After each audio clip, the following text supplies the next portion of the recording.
नमस्कार, पल्लवीज रेसिपीमध्ये तुमचं स्वागत आहे। तर आजची आपली रेसिपी आषाढ स्पेशल आहे। आज आपण बघणार आहोत गव्हाच्या पिठापासून कापण्या कशा बनवायच्या ते। चला तर मग रेसिपीला सुरुवात करूया।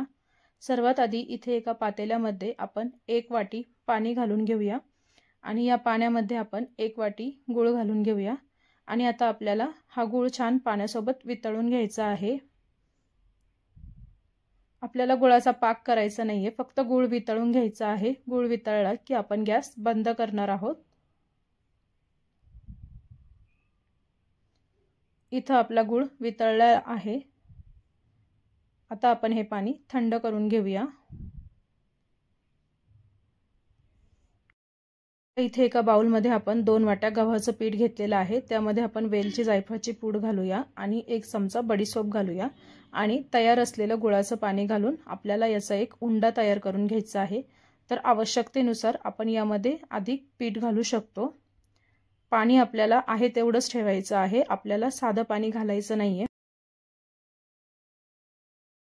यामध्ये आणखी थोडं सुकं पीठ घालून मी अशा पद्धतीने याचा उंडा तयार करून घेतलेला आहे। आता याला थोडा तेलाचा हात लावून आपण हे परत छान मळून घेऊया। तर साधारण 2.5 पावणे 3 वाट्या गव्हाचं पीठ मी इथे वापरलेलं आहे। इथे आपला उंडा तयार आहे। आता 5 मिनिटं आपण हे बाजूला ठेवूया। आता एका पोळपाटावर थोडं तेल लावून घेऊया आणि हा उंडा पुन्हा एकदा छान मळून घेऊया, म्हणजे छान सॉफ्ट होईल।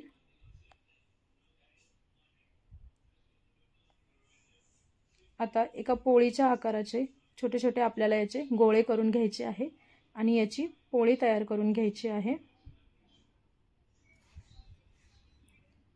तर खूप जाडही नाही आणि खूप पातळही नाही, मीडियम थिकनेसची आपल्याला पोळी लाटून घ्यायची आहे।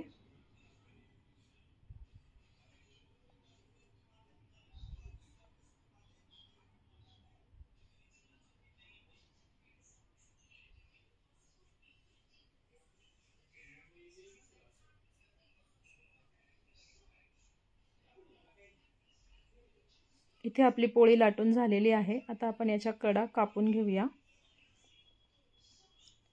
आणि याला शंकरपाळ्याचा आकार देऊन आपण कापण्या तयार करून घेऊया।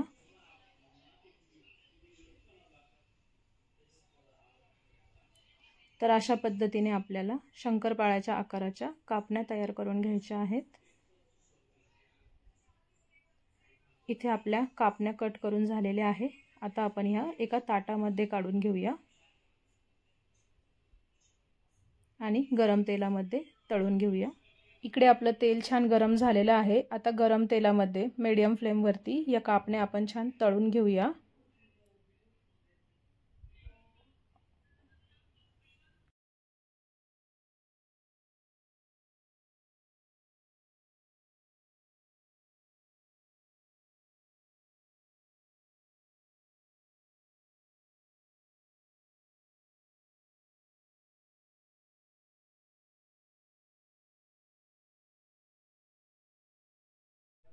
छान लालसर कलर यायला सुरुवात झालेली आहे कापण्यांना।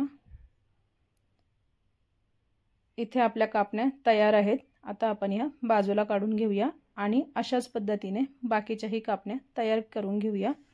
तर आजची ही रेसिपी बघितली त्याबद्दल तुमचे खूप खूप आभार। रेसिपी आवडली तर जरूर लाईक करा, चॅनलला सबस्क्राइब करा। Thank you.